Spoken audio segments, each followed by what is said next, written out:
नमस्कार दोस्तों, मैं राजकुमार कोठारे आप सभी के लिए नए नए मुद्दे लाता रहता हूं। अभी फ़िलहाल मैं यहां नगर पालिका हरदा के पास खड़ा हूं। यहां पर मैं देख रहा हूं कि नेकी की दीवार नाम की एक संस्था हो या जो भी हो, मुझे इसके बारे में ज़्यादा जानकारी नहीं, लेकिन हाँ, मैं इतना ज़रूर कहूँगा कि ये जो शब्द लिखा गया ना, इसमें बहुत कुछ छिपा है दोस्तों। यहाँ पर लिखा है, यहाँ पर देखिए क्या लिखा है, आपके पास अधिक है यहाँ छोड़ जाएँ, या आपकी ज़रूरत का है यहाँ से ले जाएं। मतलब कि यहाँ पर ये नहीं रखा गया है कि कौन किस धर्म का है। यहाँ पर तो बस इतनी बात रखी गई है कि भाई जिसके पास ज़्यादा है, मतलब आपकी आवश्यकता से ज़्यादा अगर आपके पास है तो आप उसे यहाँ पर छोड़ जाएं, ताकि उसे इधर उधर ना फेंकाएं।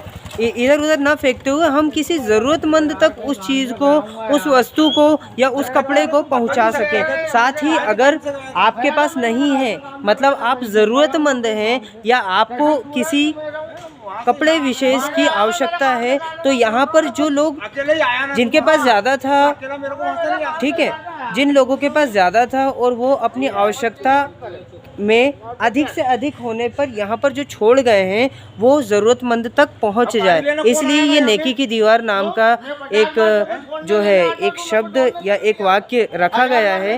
इसके लिए मैं भारत सरकार को धन्यवाद बोलता हूँ और साथ ही उन लोगों को धन्यवाद बोलता हूँ जिन लोगों ने इसके लिए रास्ते खोले। आप यहाँ पर देखिए कि किस प्रकार से यहाँ पर ब्लॉक्स बनाए गए हैं। आप ये देखिए, यहाँ पर अगर हम देखेंगे तो आपको यहाँ पर देखिए, ये तो इधर घिरा हुआ है।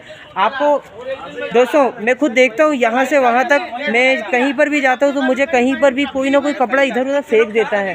दोस्तों, मैं आप लोगों से ये बोलना चाहता हूँ कि अगर आपके पास फालतू का कपड़ा मौजूद है, या कोई शर्ट मौजूद है, या कोई टी शर्ट मौजूद है, या आपके पास स्वेटर मौजूद है, तो आप ये देखिए, तो आप उन ज़रूरतमंद लोगों तक पहुँचाएं जिन लोगों के लिए ये चीज़ें हैं। आप यहाँ पर देखिए कि यहाँ पर क्या है, यहाँ पर ये रेक बनाई गई है। आप यहाँ पर देखिए, ये रेक बनाई गई है और यहाँ पर कपड़े रखने के लिए जगह आप लोगों के लिए स्थान दिया गया है। तो आप लोगों के पास जब भी कोई कपड़ा ऐसा है जो कि आपकी आवश्यकता से ज़्यादा आपके पास है, तो आप इन वस्तुओं को, इन कपड़ों को आप ऐसे स्थान तक लाकर छोड़ जाएं। आपसे कोई नहीं पूछेगा भैया कि ये कपड़े आप क्यों रख रहे हैं, या आप रखने के बाद इससे क्या होगा। दोस्तों, बस दिल साफ रखिए और उन लोगों के लिए अपने हृदय को बड़ा कीजिए जो ज़रूरतमंद है। दोस्तों, मैं अपने स्तर पर प्रयास कर रहा हूँ। मैंने खुद अभी कुछ टाइम पहले, ज़्यादा नहीं लेकिन 1 माह हुआ है, मैं खुद 3 बैग नए कपड़े लेकर आया था और गरीबों में मैंने दान किए। किन लोगों पर? जो ज़रूरतमंद है। वो लोग नहीं जिनके पास पैसा तो है लेकिन वो उसकी कीमत नहीं समझते हैं और बोलते हैं बाद में कि हम गरीब हैं। मतलब कि अगर उन लोगों से बोला जाए कि अपने बच्चों की एजुकेशन या अपने बच्चों की शिक्षा पर खर्च करो, तो बोलेंगे हम गरीब हैं। मैं उनसे बोलता हूँ, दादा, आप लोगों के पास 7 दिन तक दारू पीने के लिए पैसा है और 8वें दिन आपको उस, मतलब आप 7 दिन कमाएंगे और 8वें दिन अपने घर पर खूब अच्छे से मज़े से दारू पिएंगे अपने बच्चों के सामने, और फिर उनके बड़े हो जाने पर अगर वो दारू पीते तो उनसे बोलते हैं भैया तेरे बाप ने यही सीखा है, और जबकि खुद नहीं सीखा है, क्योंकि पीते हुए तो देखा है ना भाई। अगर आप अपने बच्चों के सामने गुटखा खा रहे हैं तो तकलीफ़ किसको आएगी? आपको नहीं, आपकी पीढ़ियों को ज़रूर आएगी, क्योंकि आपको बुढ़ापे में तकलीफ़ आनी ही नहीं है। क्योंकि ऐसा कहा जाता है, आप जैसा बोते हैं वैसे ही खाते हैं। आप यहाँ पर देखिए, आज सुबह ही मेरे साथ यहाँ पर देखिए, मुझे बहुत सारे लोग जो है, कुछ गरीब लोग थे, उन्हें विश्वास हुआ और उन लोगों ने ये माला मुझे मेरे गले पर चढ़ाई। मालूम है क्यों उन्होंने मेरे गले में बांधी?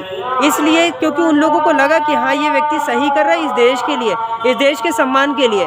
दोस्तों, बहुत सारा ऐसा होता है जो हमारी ज़िंदगी को बहुत ज़्यादा आगे तक ले जाता है, लेकिन मैं आप लोगों से चाहता हूँ कि आप लोग भी आगे आएँ ऐसे गरीब लोगों के लिए जो ज़रूरतमंद है। मैंने किसको खाना, मैंने अभी 7 से 8 दिन पहले ही, करीब 1 हफ़्ता हो चुका है, शायद 2 हफ्ते हो गए, भैरव जयंती के दिन, वहाँ भैरव जयंती जहाँ पर भंडारा है मंडी हरदा में, मैं आया था और उसके अगले दिन देखता हूँ भंडारा हो रहा है। वहाँ पर खाना वो चाहते तो कहीं और फेंक सकते थे, लेकिन मेरी पहचान के लोग थे, तो मैंने क्या किया, उस खाने को लिया और फिर अपने कंधे पर मस्त तरीके से लाद के मैंने उन लोगों तक पहुँचाया जो कि 4-4, 5-5 दिन तक खाना नहीं खा पाते हैं। मतलब कि ऐसे लोगों तक जो कि पैसा भी समझते हैं और जो उसकी अहमियत भी जानते हैं। दोस्तों, मुझे ये बताइए, मेरे पास पैसा नहीं है लेकिन दिल तो रख सकते हैं ना यार। हम जिस देश में पैदा हुए हैं, जो देश पहले सोने की चिड़िया कहलाता था, जो देश पहले विश्व रत्न कहलाता था, उस देश को हम कुछ तो सम्मान दे सकते हैं ना यार। जिस देश ने हमें अखंड भारत और एकतावाद का संकल्प रखना सिखाया, जिस देश ने कभी हमें जाति पंथ में भेदभाव रखना नहीं सिखाया, उस देश के सम्मान के लिए, अपने माता पिता के सम्मान के लिए, इस देश के सम्मान के लिए, इस देश के राज्यों के सम्मान के लिए, हम अपने जिलों के सम्मान के लिए हम कम से कम कुछ तो ऐसा कर सकते हैं जिससे इस देश को हम मजबूत कर सकें। आज मैं खुद देखता हूँ बहुत सारे ऐसे लोग हैं जो कि बहुत कुछ करना चाहते हैं लेकिन करते नहीं हैं, बस बोलेंगे कि भाई मदद करना है। मैं उन लोगों से बोलना चाहता हूँ, भाई करते हो तो खुद को आगे क्यों नहीं बढ़ाते हो यार इस देश के लिए। आप मुझे ये बताइए, आज अगर मैं आपसे बोलूँ भैया किस में जाओ, बोले आर्मी, फिर उससे पूछा भाई क्या करेगा तू आर्मी के लिए, बोले कुछ नहीं। अरे भाई मेरे अगर जाना है तो सबसे पहले एक रास्ता चुन कि मुझे आर्मी में ही जाना है। मेरी हाइट कम थी, मैंने जब एनसीसी ज्वाइन किया था तब मुझसे लोगों ने पूछा, बोले बेटा क्यों रे बटके, तेरी हाइट तो बहुत कम है, पर बोले भाई एनसीसी क्यों ज्वाइन करना चाहता है। मेरे एक सीनियर है जीत नागर, जो कि 9MP बटालियन एनसीसी से जुड़े हुए थे, वो सीनियर थे। वो जबकि वहाँ से NCC C certificate pass out हो चुके थे, लेकिन बाद में वो वापस आए, वो निस्वार्थ भाव से। मैं ऐसे व्यक्ति का सम्मान करता हूँ। उस व्यक्ति ने, भले ही उसके पास समय नहीं था, लेकिन उस दौरान उसका एमएससी चल रहा था, 2013-14 की बात है। उस दौरान मैं बीएससी सेकेंड ईयर में था, उन्होंने मेरी मदद की। उन्होंने ये कहा, बेटा मज़ा आ गया यार तेरे शब्द सुन। मैंने क्या कहा था मालूम?